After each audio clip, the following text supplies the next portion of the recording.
Radio friend, good to be back here. Now, time for us to go over the papers, see what's happening across the country. Welcome to the newspaper review on Women Radio WFM 91.7. I am Kimberly Ubiebo, and of course, with my co host Daniel Adaja. Good morning. Yeah, good morning. And we'll have our analyst join us shortly at Dayton Atebogun. She'll be reviewing some of the reports with us this morning. We'll start things off with the newspaper headlines today, the 22nd of October. 2021 on the Punch newspaper, Nnamdi Kanu's trial, MBA Ohaneze, others attack federal government as DSS bars lawyers, journalists. Outrage as rogue policemen, neighborhood watch, torture innocent Uber driver, tow vehicle. Poor vaccination policy will slow economic recovery in Nigeria. Others that's coming from the IMF. Senate faults federal government rising recurrent votes overhead amidst job embargo. 30 Kirby FGC kidnapped students released after 126-day captivity, and 98% of 1.1 million CCT beneficiaries women. Oshibanju. All right. The Guardian newspaper has the headline Hoodlum Rape Killed 24-year-old Girl in Benue. An NDLEA wants live jail for drug baron politicians. Shehu Sani orders escape death as bandits bomb Abuja Bond train. And Sanwo-Olu promises to make NSA's judicial panel report public. A transparency issue trial, federal government 1 trillion COVID-19 palliatives to private sector. And NABTEB vows to effectively retool Nigerians for national development. And Southeast on lockdown, jubilant mood as Kanu plead not guilty. Along the Nation newspaper, Nigeria will fight against insecurity, says Buhari. Oloyede urges holistic approach to education challenges. Nothing must stop Anambra governorship election, Buhari tells service chiefs. Explosion on Abuja Kaduna rail track, I beg your pardon, disrupts operations. Sports ministry moves to stop age cheat. And the Vanguard newspaper, Ngige fault exclusion of Labour Ministry in draft of social protection policy. And NAPTIP reunites 2 kidnapped kids with parents in Nasarawa. A North Central Zone stakeholders propose 35% revenue allocation to states.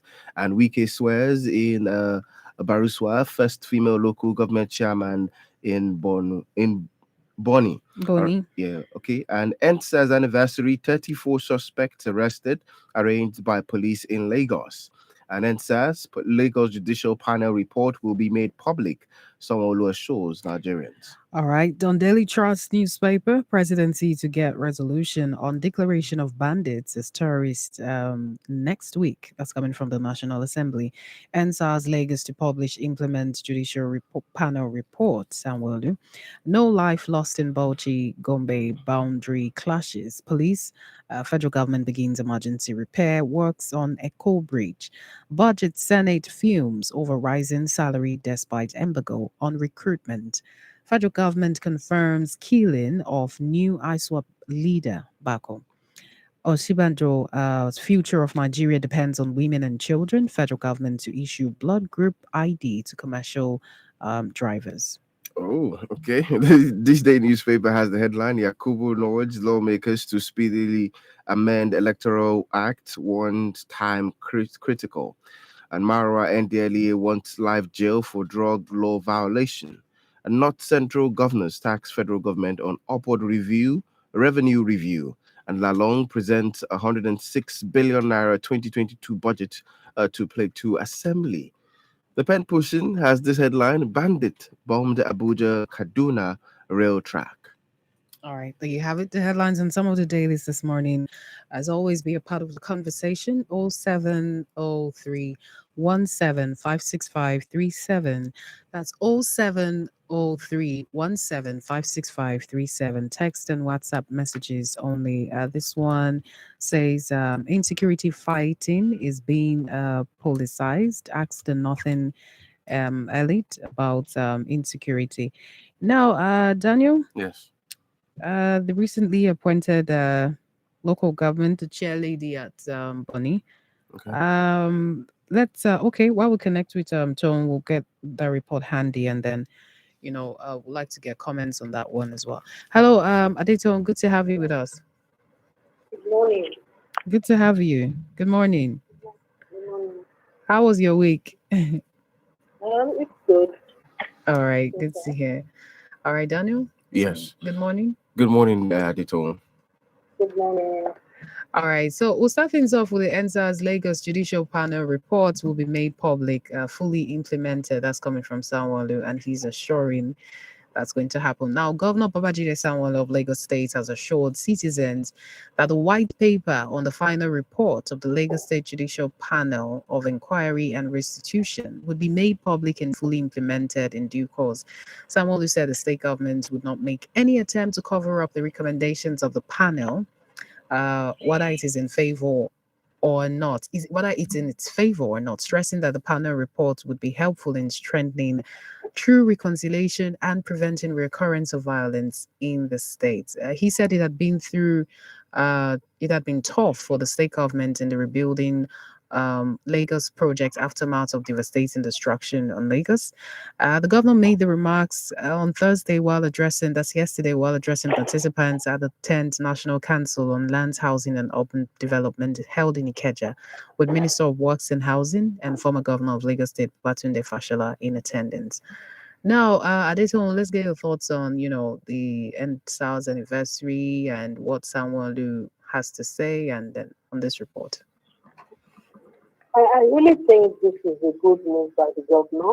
Of course, looking at what has been done in previous months concerning um, the development in the NSAS and judiciary panel and what they've done so far, it's actually commendable. And I'm seeing him as the only governor so far that has actually made this a priority. And as we say, the NSAS started, of course, in Lagos and being a state that has a lot of incoming going here and there even into other states. We see the popularity of Lagos State. So this is a good move by the government. Oh, And okay. we just want to believe that the issues surrounding even those protesters that are still in detention so far, I think I learned from one of the news headlines that they will be allowed to go home freely and all that. Let's just hope that that will be done. Then the issue concerning, you know, whether we will have another round of protest where destruction of properties will be done and all that. I want to believe that lessons have been learned, that we don't destroy public property. These are properties meant for our own good.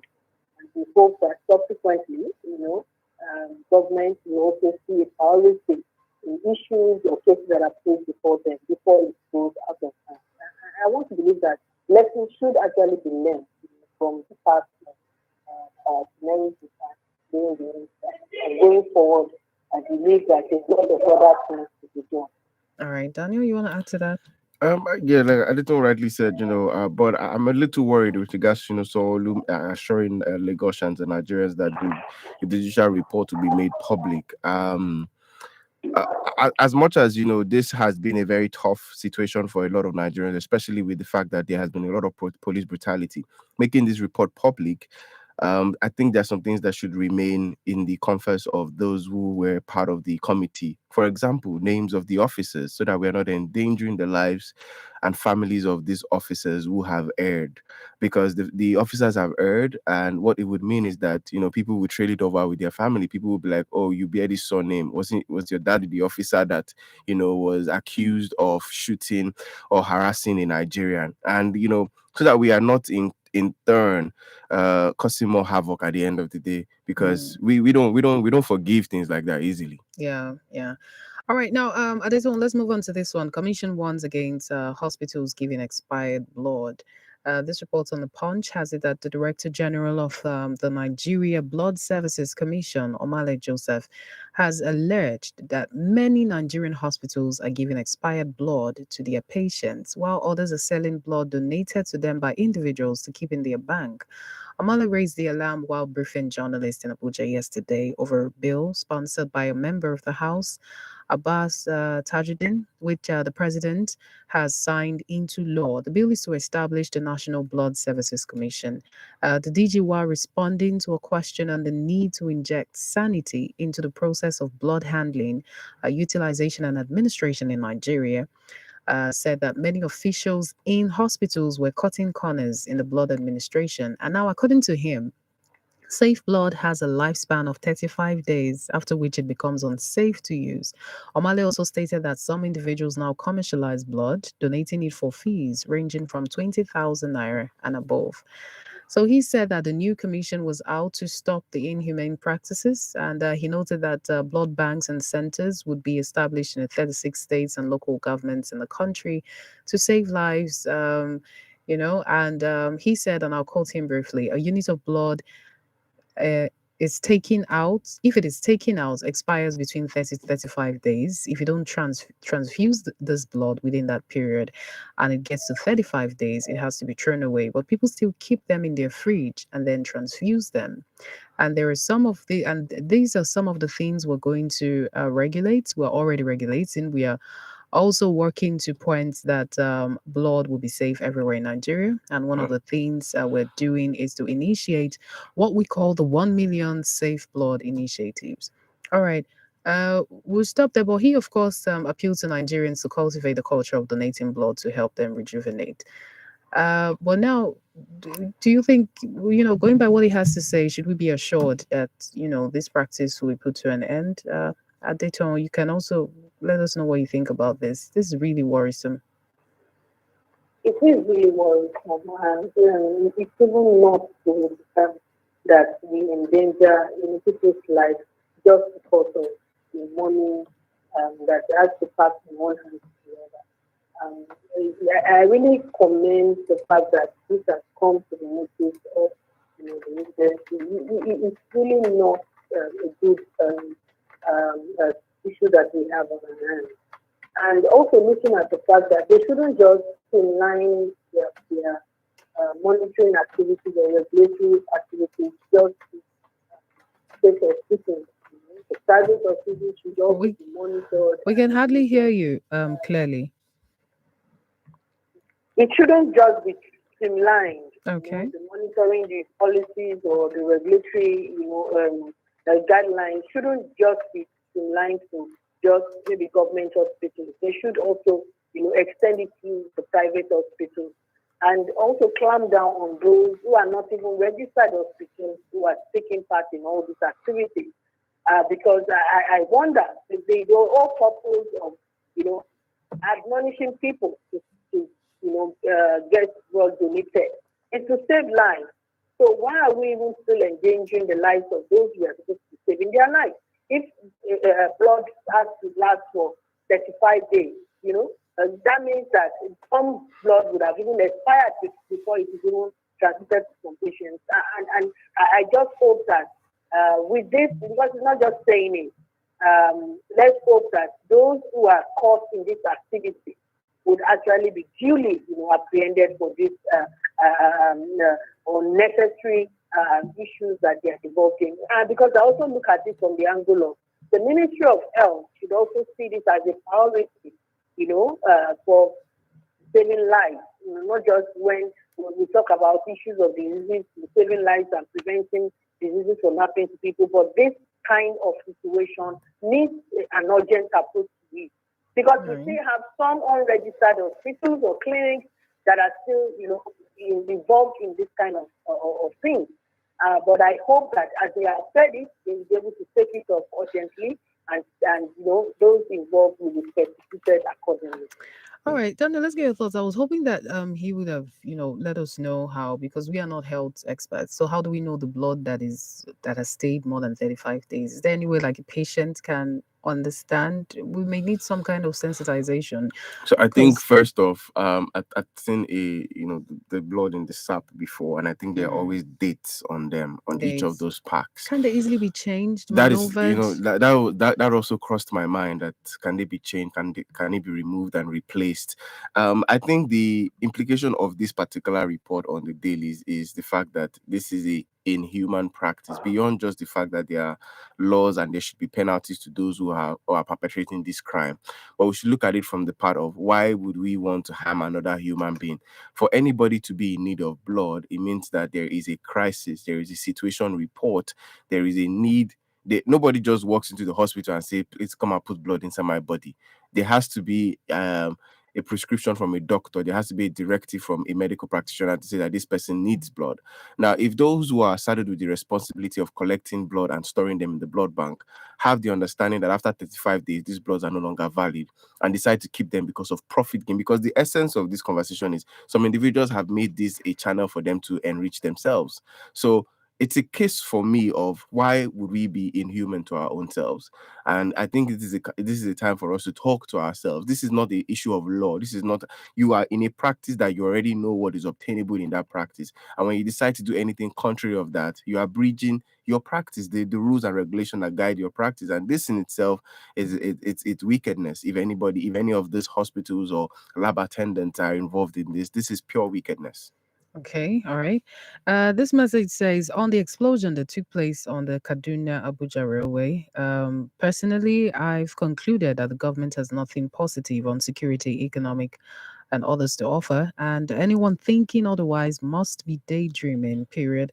Good morning, Kimberly and Daniel. Chooks from Ikeja. He went on to say the president was too quick to prescribe IPOB that predates his regime, that only advocating peaceful or for justice and equality, a terrorist organization. And I went to as far as abducting, okay, but finds it extremely difficult to name those killing in tens and hundreds as terrorist organizations. Makes no sense to me and many Nigerians. All right, good morning. Chooks from Ikeja, thank you. Now, Dayton, let's move on to this one. NDLEA proposes life jail term for drug offenders. Let's report on the Vanguard. Saying that Chairman, Chief Executive Officer of the National Drug Law Enforcement Agency, that's the NDLEA, Mawa, Buba Mawa, on Thursday said that the agency was proposing an amendment to the NDLEA Act to specify a maximum penalty of life jail for drug offenders in the country.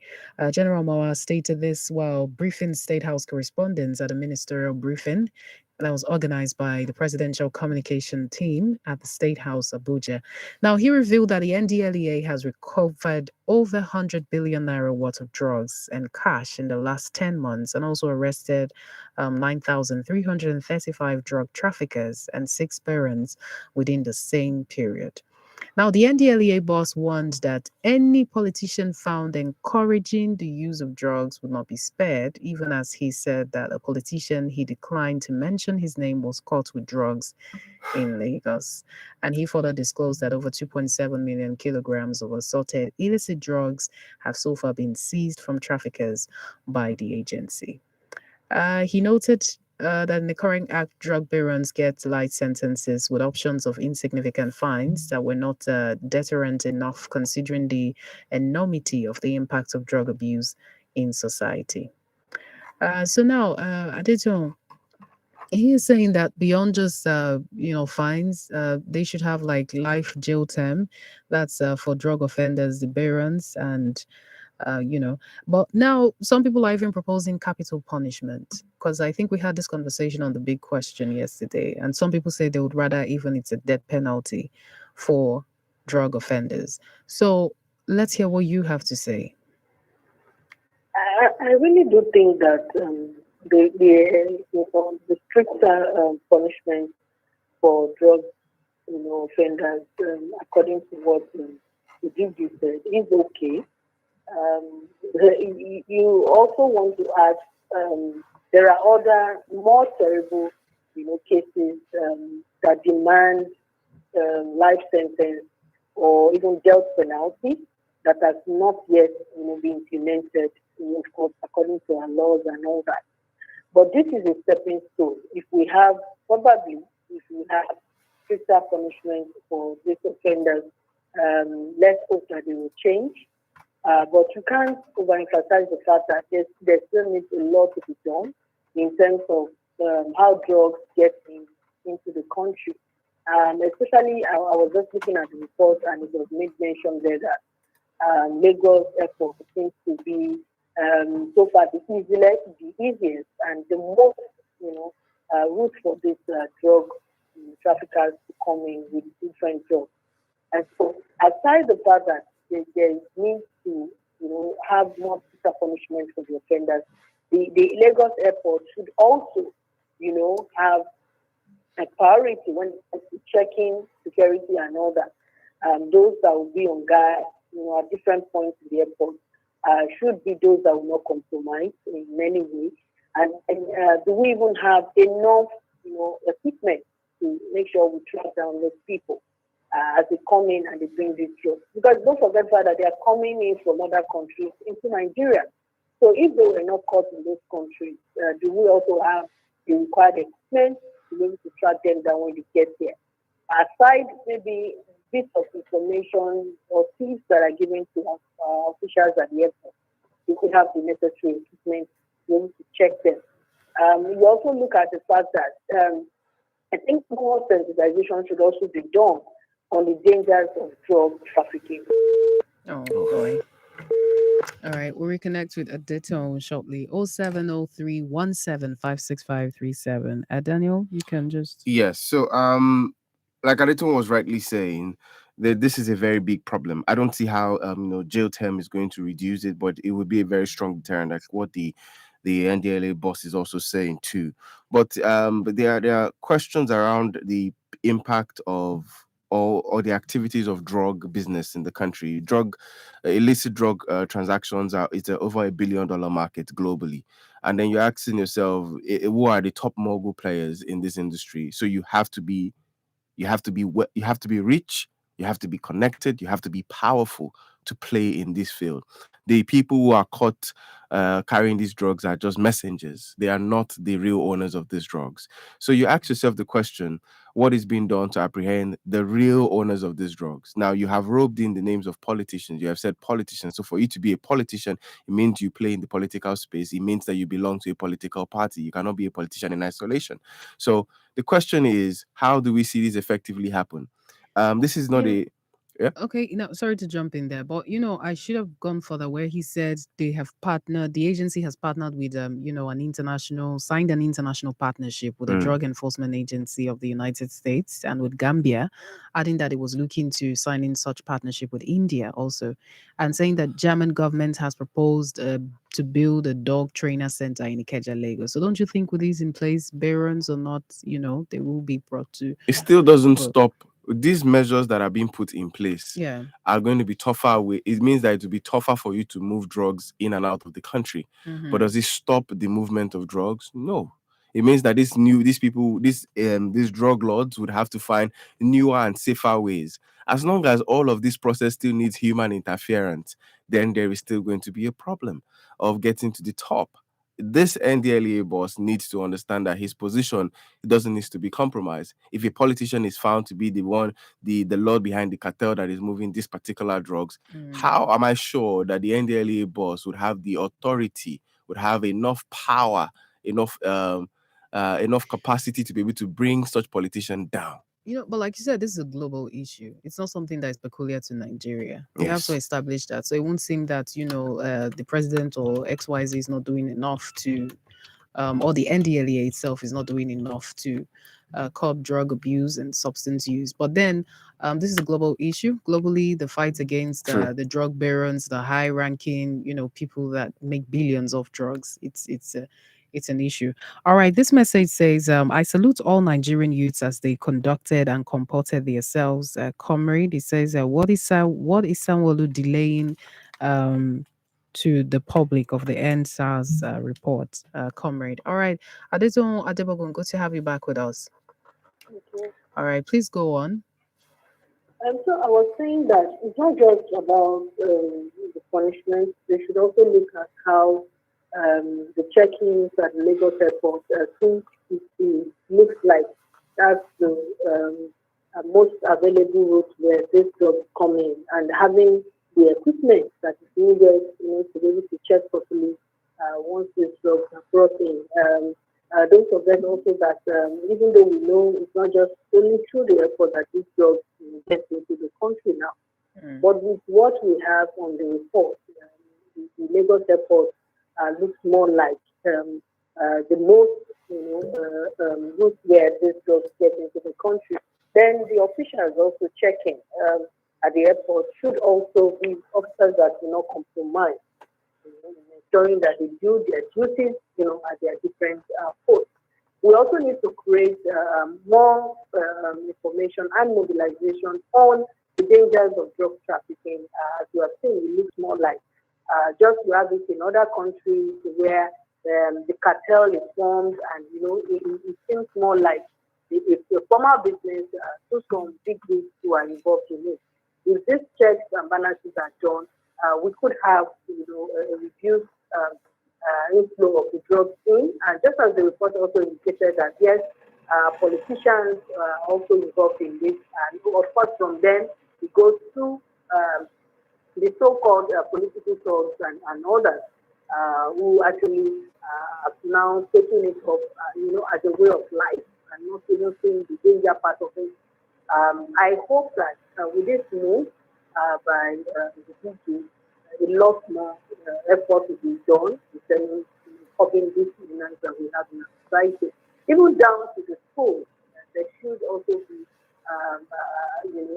some kind of campaign to those in schools, especially the secondary schools and universities, where we know that somehow these children are also getting, a window of what is going on. So they should also, at that early stage, be encouraged not to go into drug trafficking, even if they have one or two people who might want to introduce them to introduce these drugs to them and tell them they can actually know the dangers involved in it. All right. 77 million Nigerians lack access to power. That's coming from the NMPC. The Nigerian Bulk Electricity Trading PLC yesterday provided statistics on misalignments in the power value chain, saying that about 14,000 megawatts of electricity was contracted to power generation companies. The MD, Nameka, gave a breakdown of the quantum of Nigeria's electricity demand, what was contracted, available capacity, what was produced, among others.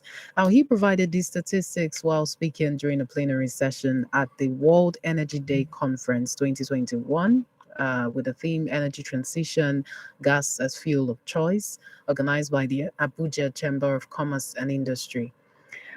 Providing the statistics on Nigeria's power situation, he said, in terms of situating the gas discussion within the context of the power sector, we have some misalignments in the value chain, which the government is trying to address. And that misalignment starts with the fact that, in terms of the demand for electricity in the country, it is about 28,000 megawatts. And but when you look at the contracted capacity for electricity, it is about 14,000 megawatts. And you look at the current available capacity of electricity in terms of what was contracted is about 7,600. And in terms of transmission capacity, it is 8,100.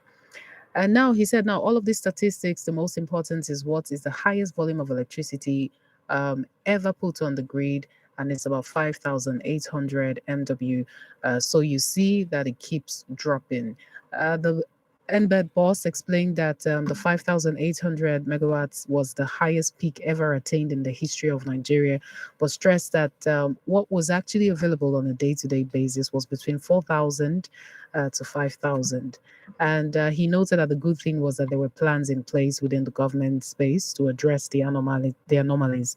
And on his part, Ahmed, who was also represented by the MD, NMPC Gas Power Investment, said Nigeria had about 200 trillion cubic feet of gas reserves that could be used for power generation, among others. Now, while we're getting that some agencies, generators, billions have been budgeted for generators for our ministries to function, as well as some agencies. This is coming in that 77 million of us Nigerians lack access to power. So, Adeton, let's get what you have to say and your recommendations, if any. Yes, absolutely true. I think it's even more than 7%, or 7 million. From my own look at what is going on, I would say that 99.9 don't even have the supply. For businesses to thrive, you need electricity. At least more of the businesses they need electricity, and most of what we see around is that people have resorted to alternatives, sort of power, solar is there, those who use inverter is there, generator power is there. These are alternatives that the citizens have actually resorted to just to be able to keep up with their business and things going on around them. So we really do have a higher percentage from that 77 million. It's more if you look at it. Also, at the these are some of the things that we continue to talk about in the budget. There are actually some ministries or NGAs or government parastatals that should have more allocations when it comes to the budget. But you find out that they are the ones who are not having the kind of amount they should get. And that's why you have so many of these people here and there. If you even look at it, I think in the last 1 or 2 weeks, we have some people who don't even have light because the news going around that there's the maintenance work going on and all that. So those folks that don't even have is one. Those who even have a short supply is another one. And we've also complained about the efficiency. Even in the supply, even with the estimate given to citizens in terms of what they use. We talked about the issue of estimated bill and how this can actually be resolved. Now we know that the trend of prepaid meter is out there, which has, to the barest minimum, has come to the rescue.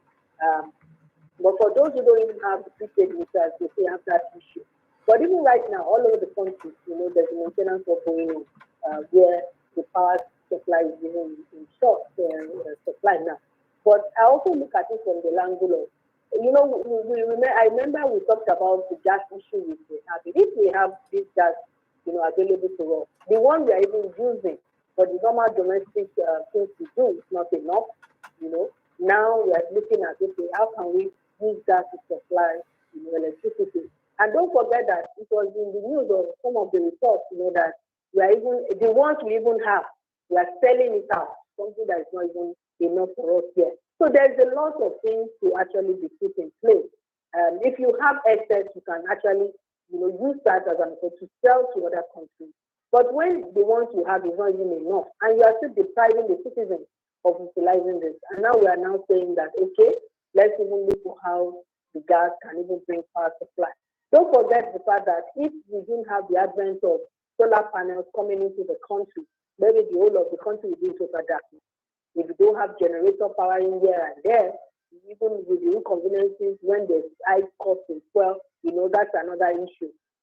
But I hope that this strategic move will really help cope a lot of all these instabilities in our power supply, and that the priority will also be on electricity supply when we look at the budget. As there's a timeline for the budget to be out. These are specific areas that our lawmakers should be able to look into our executive arm to be able to look into so that we can have a report budget that will accommodate all these deficits here and there, bordering on how these efficiencies, the government agencies can actually be more efficient, in Right. delivery of services. Yeah. This message says, "Good morning. I'm Abiola from Ikeja. I always read on media that drug dealers are arrested, but I've not read if they are facing trial or not. It's good to generate electricity, but the problem is distribution by the Mm. TCN." Abiola, thank you very much. Abiola from Ikeja. All right, Daniel, let's hear what you have to say. Yes, so I think that our electricity problem it's actually complicated. Nigeria's electricity problem is super complicated in the sense that we would need for there to be a very holistic head rolling before we can say we would fix our power sector. First off, there is corruption in the distribution of electricity. There is Yeah. corruption in the distribution of prepaid meters. There is corruption even among us as The citizens, consumers. the consumers. So we need, I feel like until we deprivatize the power sector back again, we might not necessarily be able to overcome this challenge that we're talking of. We're seeing what other African countries are generating. We generate over 12,000. We are only able to distribute 4,000, which is insufficient for even the 120 plus people who have power. For some days now, we've not been having consistent power supply in the house. So if you ask me, Adeto, I think that this government is not ready to tackle the problem of electricity. All right. Now, Adeton, before we continue with the conversation on transparency issues, trailing the COVID palliative to private sector, Daniel, Yes. North Central Zone stakeholders are proposing 35% revenue allocation to states. According to those reports, now, majority of the states in the North Central Zone yesterday proposed a 39, 35, 26% revenue sharing formula for the three tiers of government in the country. The state made their positions known at a one-day North Central Zone public hearing on the review of the current revenue allocation formula organized by Revenue Mobilization Allocation and Fiscal Commission. In his remarks, Governor Yahaya Bello of Kogi advocated a sharing formula of 39, 35, 26%. That's between the federal to get 39, states 35, and local government 26. Respectively, in order to effect the desired development in the country. Yahaya Bello, who was represented by his deputy, Edward Onoja, stated that the main objectives of revenue allocation was to promote national unity, accelerate the economic growth of all tiers of government. He lamented that the current formula in use had failed to achieve the desired aspiration of the citizens for development. So the sharing formula being proposed. Let's get what you have. Let's hear your thoughts on it. Well, I do not subscribe to this particular sharing formula. The question is, I do not subscribe to what is the federal government doing with 39% of the money generated at state level, unless this is coming in from what is being brought in forward from the NNPC revenue at the end of the month, which is what is majorly that allocation that is being shared. I think that states need to be given more power and take away some responsibilities from federal government. Take, for example, the Lagos Abeokuta Expressway. That's the Songo Waterway. Yeah. I'm wondering, what is the federal government doing on that road? Why can't you just leave it to Lagos State and Ogun State government to take care of that responsibility? If federal government is getting 26%, state is getting 39%, and local government is getting 35%, I think I would want to flip the formula up so that you can take some burden of the federal government. Let states own their responsibility, so that when state governors are saying they don't have resources to work, we should know that the resources are actually not enough, or if there are enough resources to work with, then they would be able to do more. But how is the current resource, they are getting? How is the current allocation they are getting being affecting development in the various states? Are they using it judiciously? I wouldn't say they are using it judiciously, but I want to make a case in favor of the governors to say that every state, because of successive governance, have always left each of these states in debt. Every governor that leaves improves on the Isn't debt that level. the same thing at the federal level? It is the same at the federal level, and it is shameful, if you ask me, how we have not been able to overcome some of these challenges. But there is a need for us to look at the fact that there have been embezzlements of fund, which is not a function of the money that is available; it's a function of the people who are there who are seeing the need to embezzle this money. It's a function of people seeing the need to just enrich themselves and not look at how the project they are about to embark on can be beneficial for the whole community and the people of their states. Should the sharing formula be the snag for the state governments, or should it be the issue of looking inwards for ways to generate revenue? To say, okay, how can we harness these resources that we have, Yes, the current constitution of our country does not give enough room for state governors, to be able to look inward. Even in agriculture? I don't think so. Take, for example, where is the land in Lagos to have to do agriculture? No, Lagos alone cannot speak of for course, the economy Lagos of the cannot. country. Yeah, I'm using Lagos as an example now. Lagos generates most of its revenue from tax, and because it's an economically viable state, right?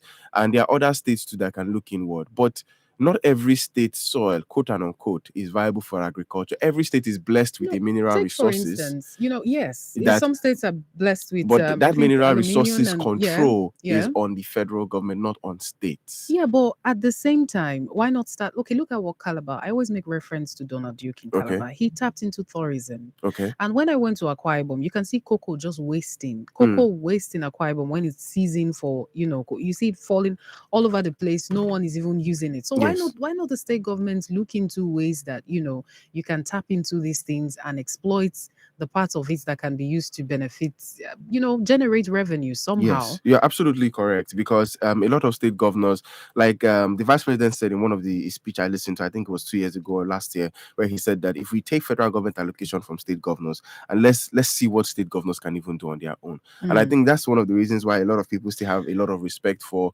the former Be- governor of Lagos State, Asiwaju yeah, Bola Tinubu, Bola Tinubu. when he created more LCDAs, and that was taken away from them, how he was able to move the revenue of Lagos from 4 billion to 16 billion Before the monthly. discovery of oil, I believe Yes, that agriculture was the mainstay of the economy. true. And we're getting agriculture majorly from the north. Mm. The discovery of oil now, the Niger Delta, and it's like, okay, crude, this is how, and then the issue of sharing formula keeps coming up. So, like Yes. you rightly said, whoever stated that, okay, if you take away this, what's it called, the allocation, what would the state governments be left with?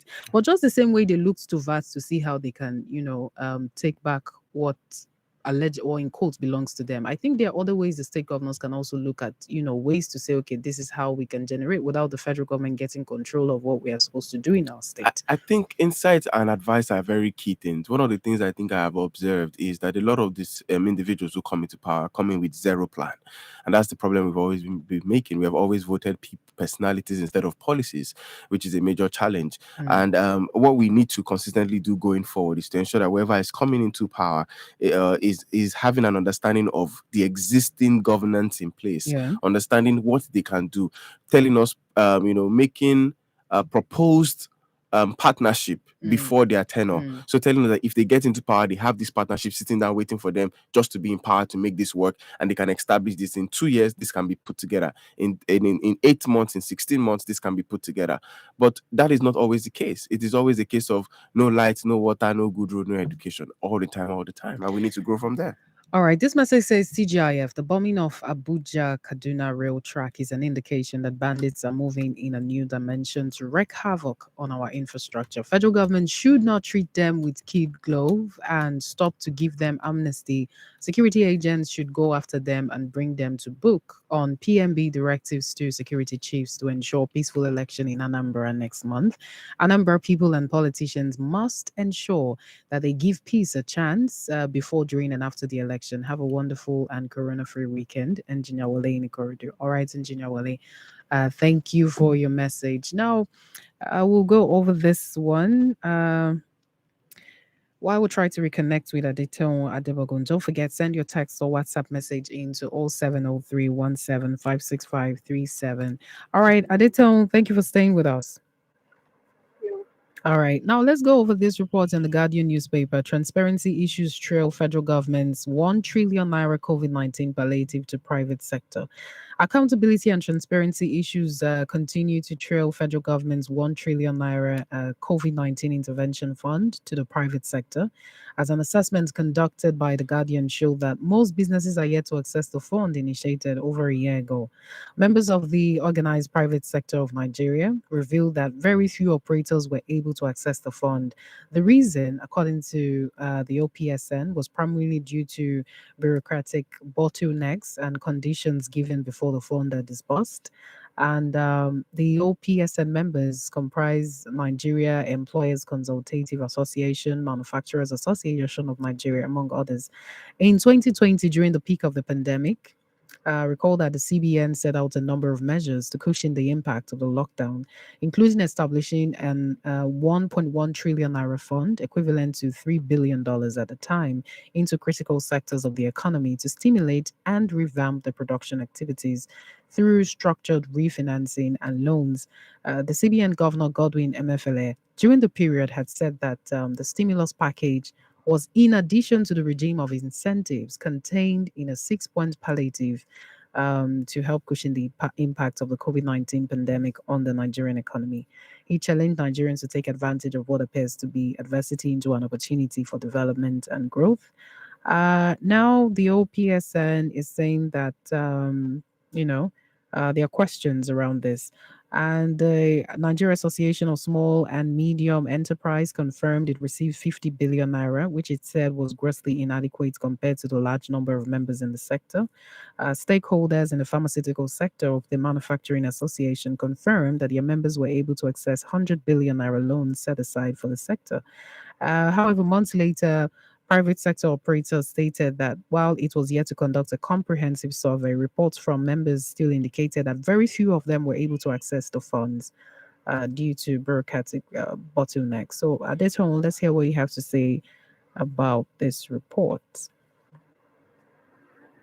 Most of the issues coming up now is a result of um, We can hear you. most of the issues coming up now are as a result of the fact that there's no accountability. Yeah. Enforcement of the funds, cost to the people have been actually the mark for this fund. Another thing would be if you look at the different sectors, a mark for this fund, the benefit of this fund. What measures were put in place to ensure that these sectors get what is actually meant for them in order to be able to support those who need it. If these have not actually been done or it has not been taken as a priority or the first step in the processing of this funds, there's tendency, of course, to have this kind of issues coming up. You also want to ask that those that have even received it, how do we measure those who have received it? What are the evidences that show that some people in this specific sector have received this fund? Because at some point, we've heard of those news going on that there's this amount, being given as a relief with the aftermath of COVID-19 and all that. But have we really seen it in those businesses? Have they actually been injected in those businesses? Do we see the positive effects of selling the businesses? These are some of the things that should have been done in order to guide and against these issues that we are having. We can also overemphasize that one bit of corruption might have taken place, and that's why these funds allocated have not actually been enough to those sectors that were earmarked for the benefit of those funds. So if these things have not been put into the right perspective, we will not have an exit. And you wonder why such an amount of money, has been allocated and has not been judicially used, or the right people have not been given. These are the problems that we've been talking about. When we have those institutions not giving, a proper record of accountability of the services in the country, we will have this kind of issue. Don't be surprised when you will hear later on that social amount has been embezzled from social funds. Just as we've had this in other issues over the years. And look at the school feeding program, we had issues of corruption here and there. We had NDCC, corruption here and there. We have so many agencies or NGOs that have been given particular funds, for some, responsibilities to be taken off the government, but somehow we've had, support here and there. I hope that a lot more will be done concerning this. We're not just talking about it. Let's hope that the records will be checked and, the gaps or loopholes to be really be looked into so that at least those funds would actually go to the sector. All right, Daniel. So I think one of the major issues here, why this report is getting to the dailies, there are several reasons why the COVID-19 palliatives to private sector is getting to the dailies. So 100 billion was always allocated to the pharmaceutical sector of the Manufacturing Association of Nigeria. 50 billion naira was allocated to the National Association of Small and Medium Enterprise, and which they said is too small. There are other sectors who are saying they want government to pay them that funds in dollars and not in naira because of over the high rate of forex exchange.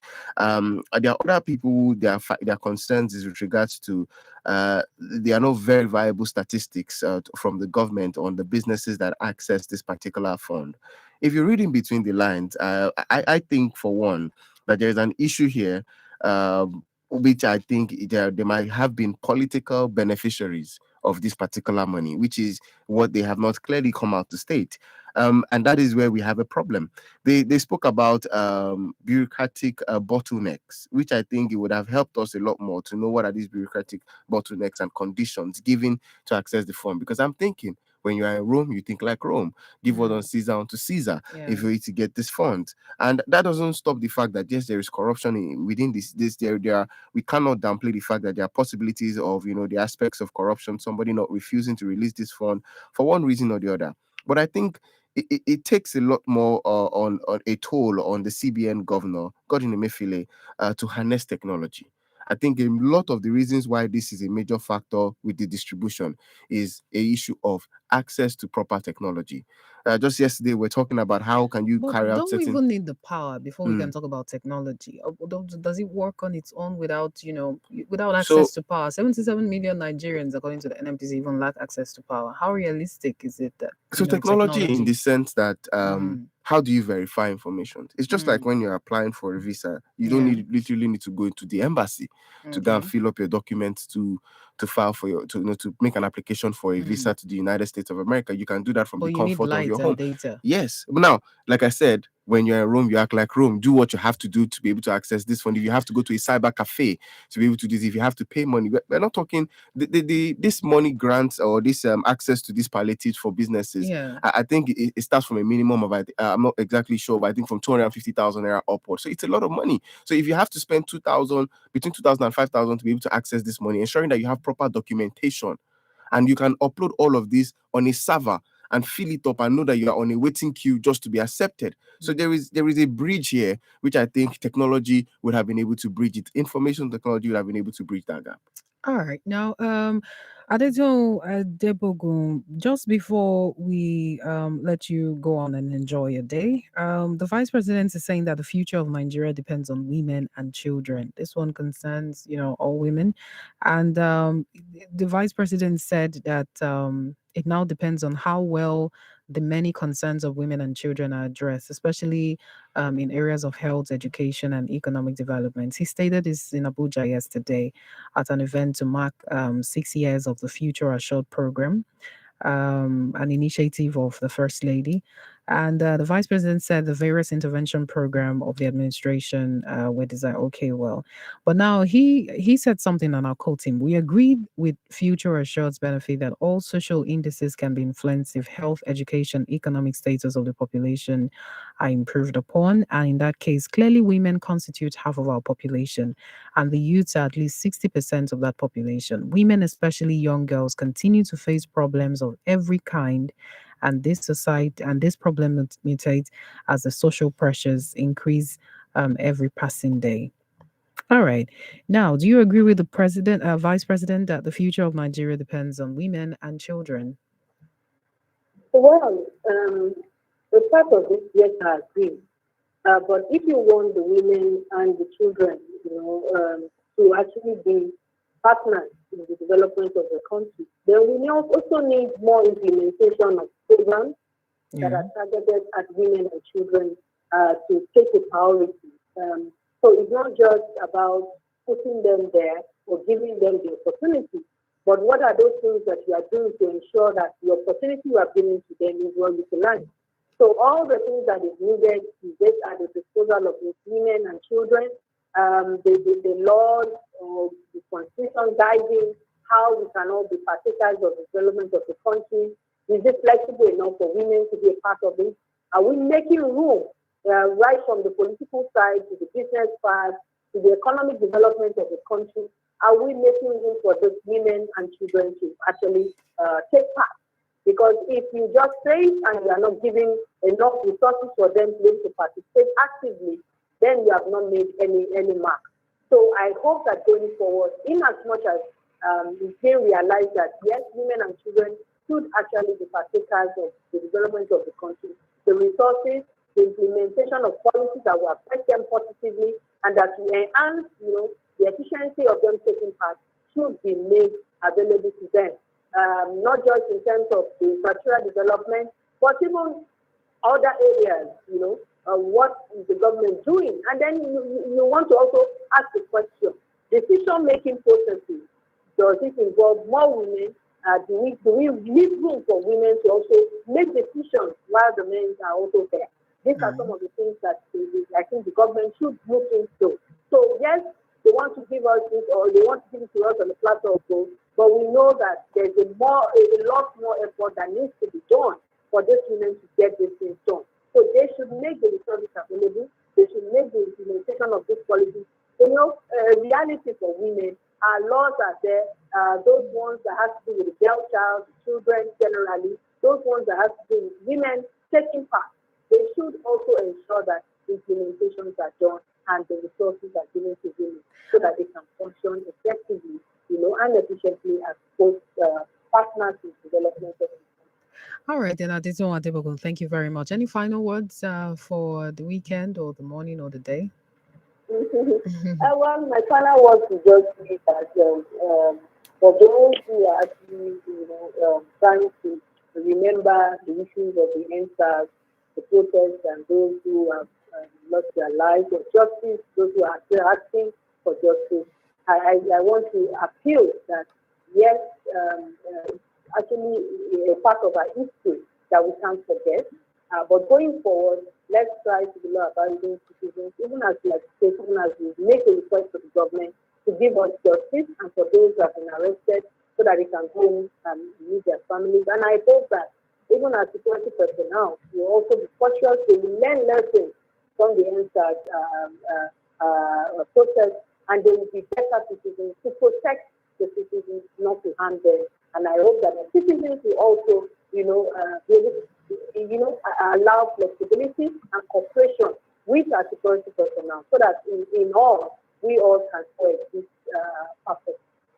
All right, then. Thank you so much. Thank you for coming on the Thank newspaper you. review this morning. Do have a lovely weekend. Adeto Adebogu, our analyst on the newspaper review this morning. Daniel, let's hear from you. What Oshibanjo has to say. Well, like I rightly said this morning, there's one of our sweepers that says when a woman is happy, everybody's happy. And when a woman is successful, when a woman is included, there is progress, there is development. Yeah. And beyond just saying that from the words of mouth, it also calls for the attention of the government to pay attention to the education of the girl child, ensuring that girls have access to sanitary pads. I was speaking with Yeah. one Yeah, of the that's a NGO major CEO, issue. Becca Derrama. She was speaking to us about period poverty, on how Yeah. certain girls in certain Yeah. communities cannot go to school because when they're on their period they don't have sanitary pads. And if we can make condoms free, what stops us from providing Are condoms access? exactly free? Condoms are exactly I free. thought they were just cheap. I didn't know they were They were free. free. You can go to walk into if you go to any of the awareness centers, you Oh, get there you and you have go, they them. would give it to you for free. I guess that was made free with the sake of HIV to curb the spread. But I think this, the sanitary pads Yes, too, like it's you really rightly important. said, I should be think looked it's into. Why I is don't remember the exact subsidized? country, but for Yeah. secondary school children from the age that I think you are able to walk for yourself, Mm-hmm. you are Mm-hmm. given access to You're free giving sanitary pad. access. You should Offices, organizations should provide these things too for their staff. Sure, sure. It is very important. And You walk into an office toilet, there should be like provision for tampons or sanitary or pads, there as the should be case where may you can be, ask for where it. you can ask As for a it. lady where you can walk in and say, Yes, please, can I get because one? it may be unexpected. It Yes, can come exactly. unexpectedly. And even I've seen women even struggle to afford sanitary pads as well. Married True, women, yeah. true. So it's not just the girl child. A lot of every female, the entire gender from young to old is affected by the menstrual pad cost. And given that things are even now expensive by the day, you can imagine the price of sanitary pads now. I don't even like. So please, we can't shy away from conversations like this as much as some of us may not want to hear things like this, but this is really what is happening and plaguing the girl child. And Daniel is absolutely right. Now, Wike Swezin Baraswa, first female local government chairman in Borni, as part of efforts to ensure more women inclusion in politics, the governor of River State is making moves, and he has sworn in Dame Anengi Baraswa JP as the first female executive chairman of Boni local government area. So her position, as described by the governor, is an opportunity to show her potential in service, as he charged her to always work in unity with the leadership of Boni local government area. She succeeded late David Irimaga, former Boni local government executive chairman. Mm. All right. So this is a win for all of us. It's When a win one for all of wins, us. we Yes, all one win, win. we all wins. Yeah, Yes. yeah. So let's hope the people there will make work with her, and she would also work with the people The of people. Bonny to ensure that they do what they can do at the grassroots level. All right, thank you very much for being a part of the newspaper review this morning. I am Kimberly Ubiebo, and of course with my co-host Daniel Adaja. Let's do this Cheers to again the on weekend. Monday. Do have a very lovely weekend. Please be safe. Final words, Daniel. Final words is let's be kind, let's spread love, let's be love, and let's speak love. Yeah, yeah. And please just spread love, kindness, look good, smile, be happy, drink water, and yeah, that's it. At 9 o'clock is Panorama that comes right after the news. We're taking it up a notch. A radio station women and family can enjoy. Playing music you like to hear. Well, at least some of you. We speak for the women. It's a language that men will never